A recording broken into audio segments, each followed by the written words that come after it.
لم يلد ولم يولد ولم يكن له كفوا أحد. بسم الله الرحمن الرحيم. قل هو الله أحد الله الصمد لم يلد ولم يولد ولم يكن له كفوا أحد. بسم الله الرحمن الرحيم. قل هو الله أحد الله الصمد لم يلد ولم يولد ولم يكن له كفوا أحد. بسم الله الرحمن الرحيم. قل هو الله أحد الله الصمد لم يلد ولم يولد ولم يكن له كفوا أحد. اللهم صل على محمد وآل محمد. أعوذ بالله من الشيطان الرجيم. بسم الله الرحمن الرحيم. الحمد لله الذي لا يبلغ مدحته القائلون ولا يحصي نعماءه العابدون، الذي لا يدركه بعد الهمم ولا يناله غوص الفتن، والصلاة والسلام على خير خلقه وأشرف بريته، الذي سمي في السماء بأحمد وفي الأرضين بأبي القاسم محمد. اللهم صل على محمد وآل محمد وعلى أهل بيته الطيبين الطاهرين الذين أذهب الله عنهم الرجس وطهرهم تطهيرا. اللهم صل على محمد وآل محمد واللعن الأبدي على أعدائهم أجمعين. أما بعد فقال الله الحكيم. بسم الله الرحمن الرحيم. يرفع الله الذين آمنوا والذين أوتوا العلم درجات. درود بھیجیے محمد وآل محمد. اللهم صل على محمد وآل محمد. مومنین کرام، ایک تمام مسلمانوں کے نزدیک ایک ناقابل انکار حقیقت ہے جس کو اللہ تعالیٰ نے اپنے کلام پاک میں بھی بیان فرمایا ہے اور معصومین علیہ السلام کی روایات میں بھی اس حقیقت کو بیان کیا گیا ہے، اور وہ حقیقت یہ ہے کہ روز قیامت انسان کے اعمال کو تولا جائے گا، نیکیوں اور برائیوں کا موازنہ ہوگا۔ شاید سمجھانے کے لیے کہا گیا ہے کہ ترازو کے ایک پلڑے میں نیکیاں رکھی جائیں گی، دوسرے پلڑے میں برائیاں رکھی جائیں گی۔ وہ واقعی کوئی ترازو ہے جس کے دو پلڑے ہیں، ایک پلڑے میں نیکیاں رکھی جائیں گی اور دوسرے پلڑے میں برائیاں۔ وہ پلڑے کتنے بڑے ہوں گے کہ جس میں ہماری زندگی بھر کے اعمال کو رکھا جائے گا۔ یہ خود میزان کی حقیقت ایک بحث طلب بات ہے، مختلف توجیہیں کی گئی ہیں۔ بعد ہماری عقائد کی کتابوں میں لکھا ہوا اس میزان سے مراد، ترازو سے مراد خدا کا علم ہے، بس علم خدا ترازو ہے۔ اس کے علم میں جس کی نیکیاں زیادہ ہوں گی اس کا انجام اچھا ہوگا، خدا کے علم کے مطابق جس کی برائیاں زیادہ ہوں گی اس کے مطابق اس کا وہ انجام ہوگا۔ وَأَمَّا مَنْ ثَقُلَتْ مَوَازِينُهُ فَهُوَ فِي عِيشَةٍ رَاضِيَةٍ۔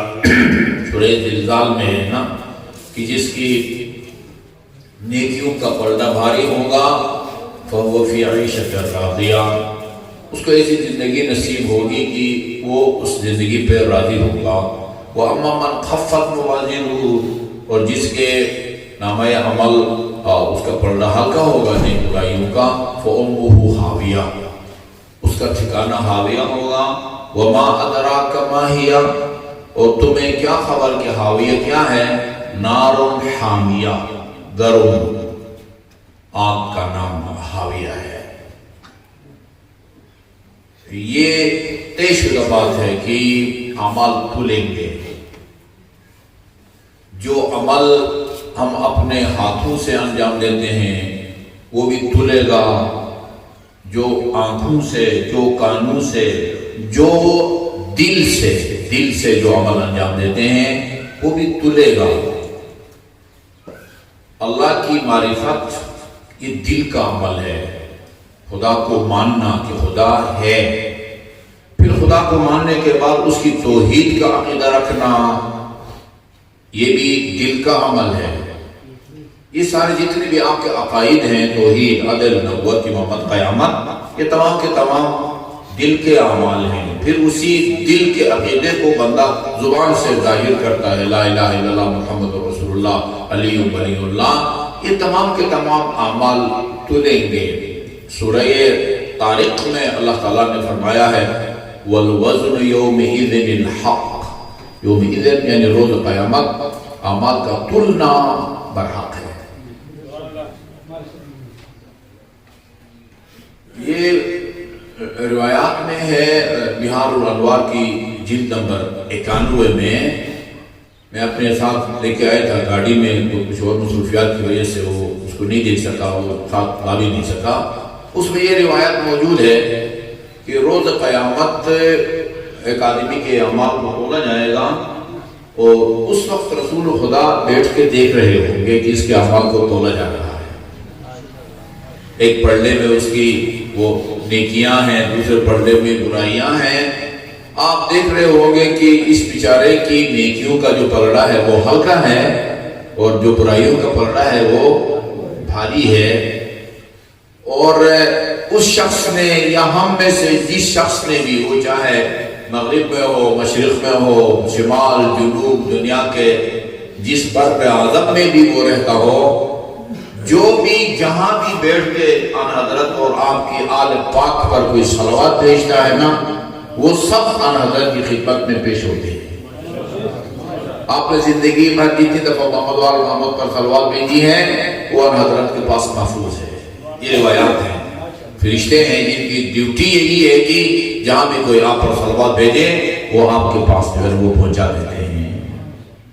جب دیکھیں گے کہ اس کی نیکیوں کا پلڑا ہلکا ہے، برائیوں کا بھاری، آپ کے پاس جو اس کے صلوات یا اس کا ثواب ہوگا، اس میں سے چند ایک صلوات کا ثواب لے جا کے اس کی نیکیوں کے پلڑے میں رکھیں گے، وہ اس کا پلڑا جھکنا شروع ہو جائے گا۔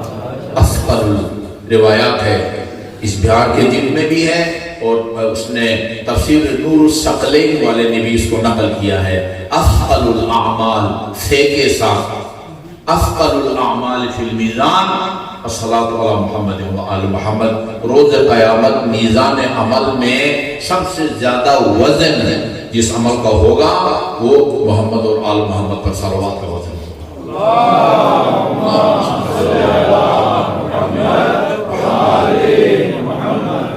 اعمال تلیں گے، اور تلقین میں بھی ہم اپنے مرحوم کو یہ سمجھا رہے ہوتے ہیں، اے فلان ابن فلان اسمعی فہم، سنو سمجھو۔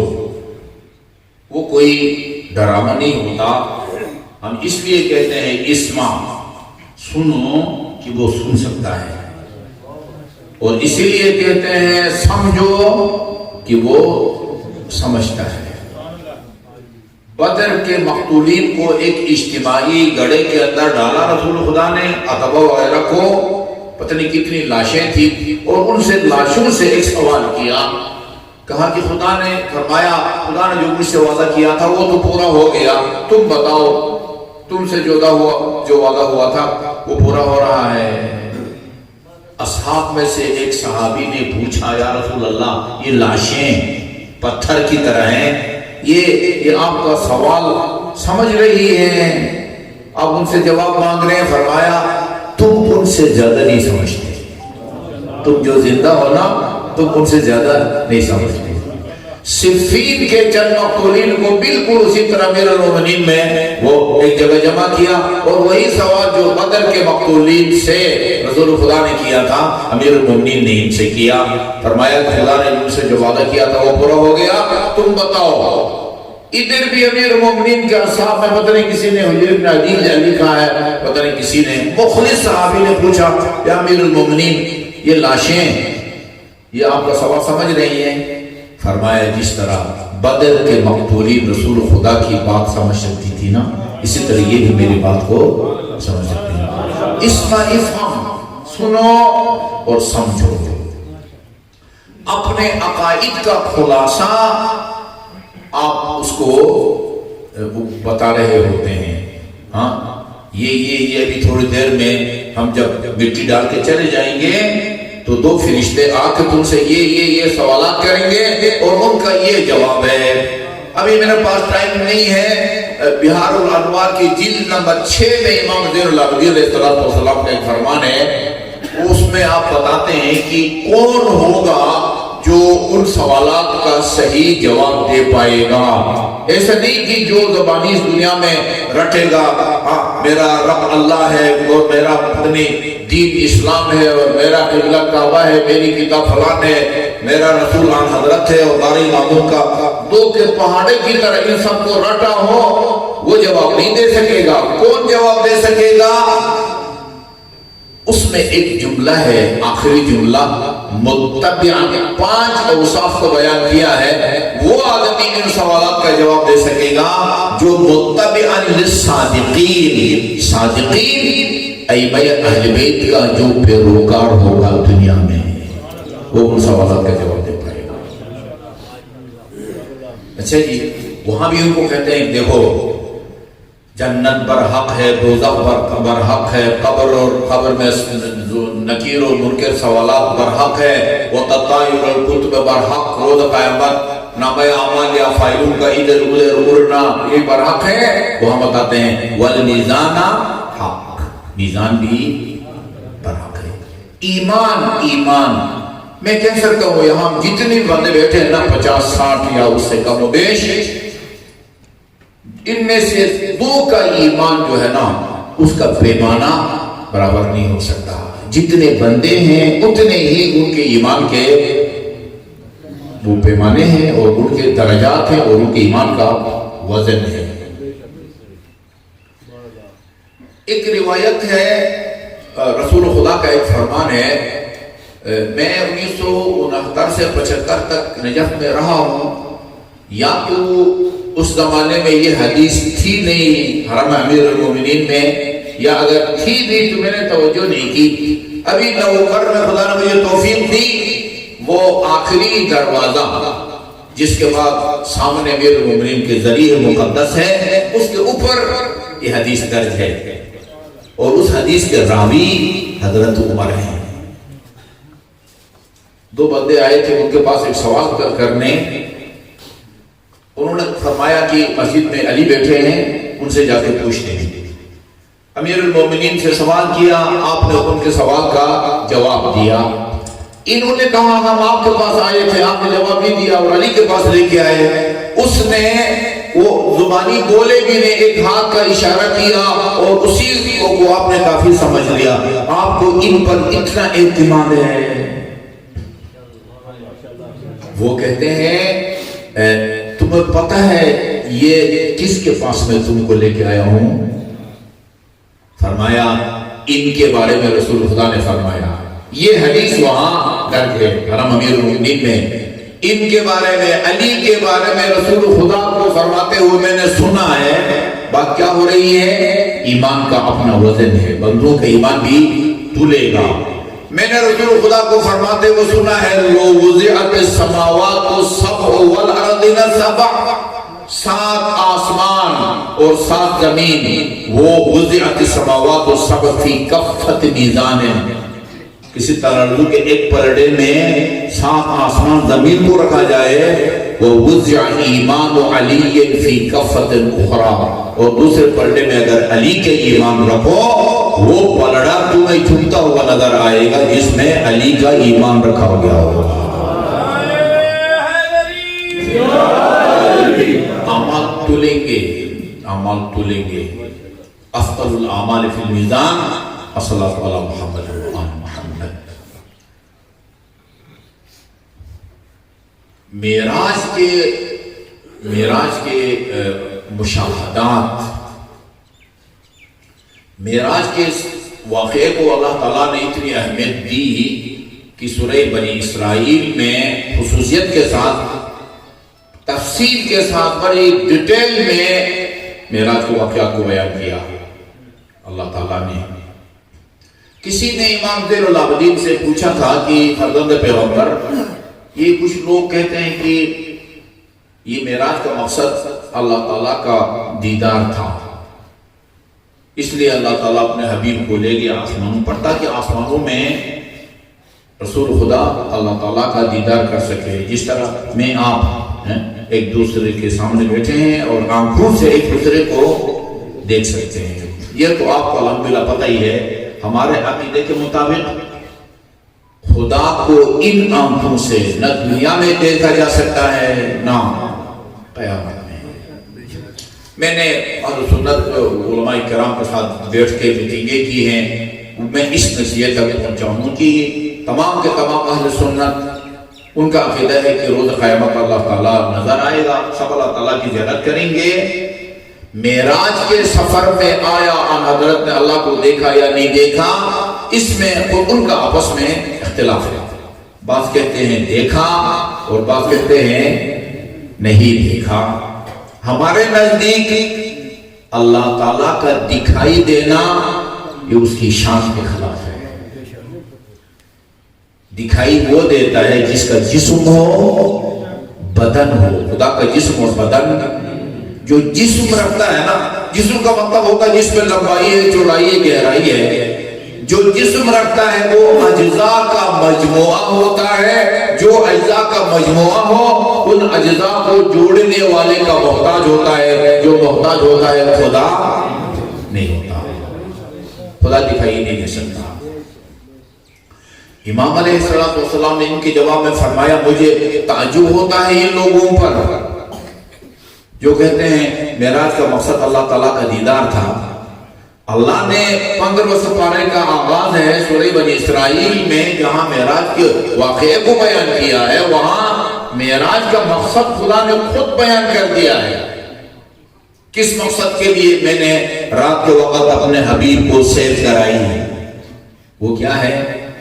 سبحان الذی اسری بعبدہ لیلا من المسجد الحرام، بابرکت ہے وہ ذات کی جس نے اپنے عبد کو مسجد الحرام سے مسجد الاقصی تک سیر کرائی، الذی بارکنا حولہ، جس کے اطراف کو آپ نے بابرکت بنا دیا ہے۔ یہ آن حضرت کے زمینی سفر کا واقعہ ہے۔ اس کے بعد دیگر آیات میں سدرۃ المنتہا، قاب قوسین، وہ دوسرے سوروں کی دوسری آیات میں ہیں۔ کیوں سیر کرائی؟ مقصد کیا تھا؟ لِنُرِيَهُ مِنْ آیاتنا، تاکہ آسمانوں میں ہم اپنے حبیب کو اپنی قدرت کی نشانیاں دکھا سکیں۔ یہ معراج کو جو اتنی اہمیت ملی ہے وہ رسول خدا کے مشاہدات کی وجہ سے ملی ہے، سیر برائے سیر اس کو اہمیت نہیں ملی ہے۔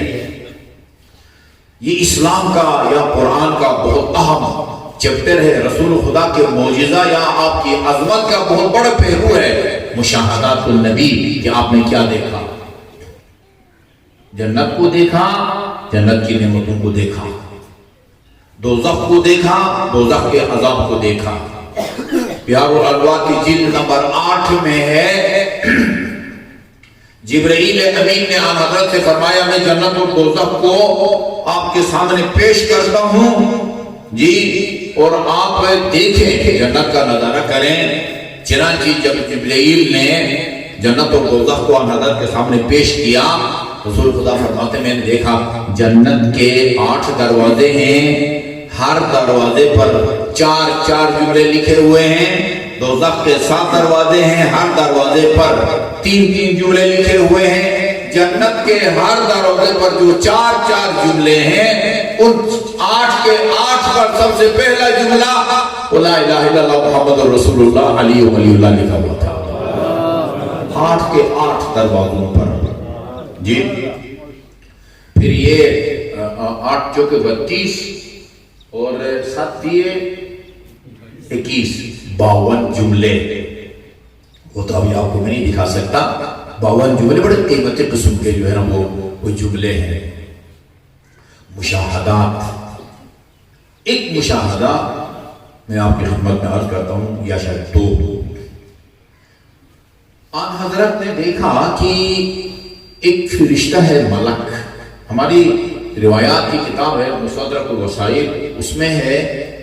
اور ابھی کچھ دن پہلے یا ایک سال پہلے میں سوشل میڈیا پر قم میں ایک سید ہے، سید علا موسوی، جتنے بھی اوقاف ہیں، اوقاف ایت اللہ سیستانی نے تمام اوقاف کا ان کو سربراہ بنایا ہوا ہے، سید علا موسوی.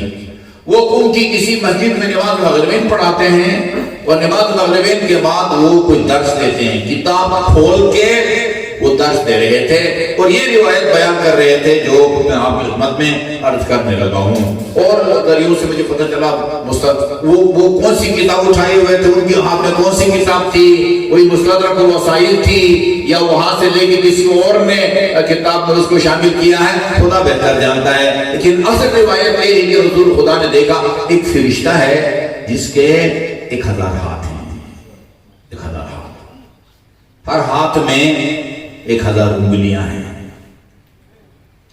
1000 ضرب ہر دار کتنے ہوتے ہیں؟ 1 ملین، 10 لاکھ.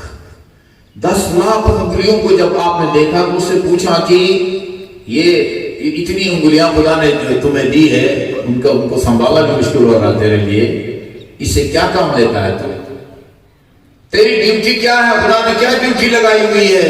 1 ملین انگلیاں دے کے کہا کہ میرا کام دنیا میں برسنے والی بارش کے قطروں کو گننا ہے،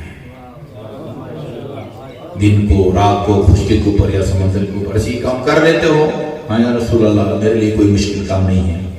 فرمایا کہ یہ دنیا میں برسنے والی بارش کے قطروں سے زیادت تعداد میں کوئی چیز ہے دنیا میں جس کا تم حساب کتاب نہ رکھ سکو، جس کو نہ گن سکو؟ عرض کیا ہاں ایک چیز ہے، جب آپ کی امت کے لوگ آپ کا نام سن کے یا پڑھ کے آپ اور آپ کی آل پاک پر صلوات بھیجتے ہیں نا، اس کا ثواب مجھ سے نہیں لکھا جاتا. اتنا زیادہ ہوتا ہے اس کا ثواب مجھ سے نہیں لکھا جاتا. درخواست کروں گا آپ سب مل کے 3 دفعہ بآواز بلند صلوات بھیجیں گے اور اس کا اجر اور ثواب جو میں نے آپ کے سامنے بیان کر دیا وہ اس مرحومہ کی روح کے لیے ہدیہ کریں گے جن کی انصار ثواب کے لیے مجلس منعقد کی گئی ہے.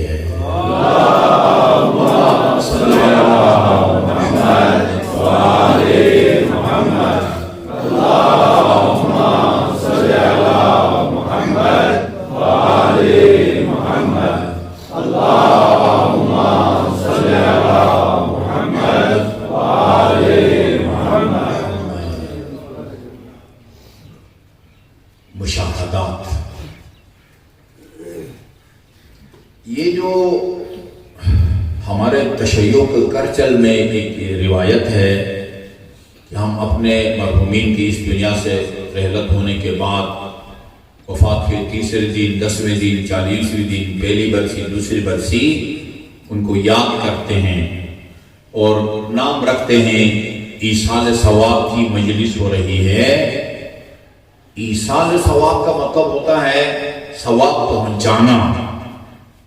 اس اعلان کا مطلب یہ ہے کہ ہم ایک کام کرنے جا رہے ہیں جس کا اللہ تعالیٰ نے ہمیں اجر اور ثواب دینے کا وعدہ فرمایا ہے اور وہ ثواب ہم اپنے مرحوم یا مرحومہ کی روح کو ہدیہ کرنا چاہتے ہیں. یہ جو میں آپ کی خدمت میں معروضات عرض کر رہا ہوں یہ صرف مرحومہ کے پسماندگان اور ان کے لواحقین کے لیے نہیں ہے، ایک عام بات کر رہا ہوں، جنرل بات کر رہا ہوں. اور یہ جو سوشل میڈیا ہے، آن لائن جو مجالس نشر ہوتی ہیں، ایک لحاظ سے اس میں ایک مثبت پہلو بھی ہے، منفی پہلو بھی ہے. میں اس کو سوشل میڈیا کو تلوار سے تشبیہ دیتا ہوں، تلوار کی طرح ہے.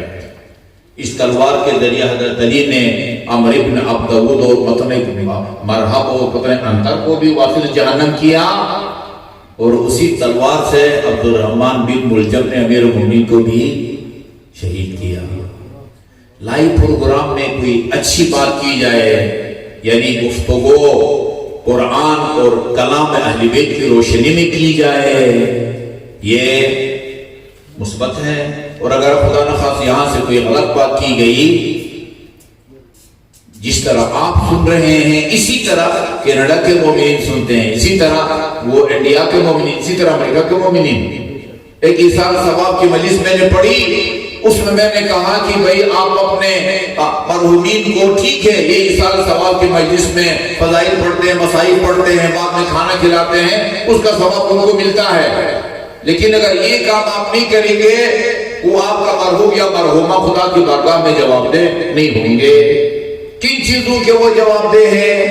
جو حقوق اللہ یا حقوق الناس ان کے ذمہ خدا نے خاص واجب الادا تھے اور انہوں نے ان کو ادا نہیں کیا اور محروم ہو گئے، ان کے بارے میں پوچھا جائے گا۔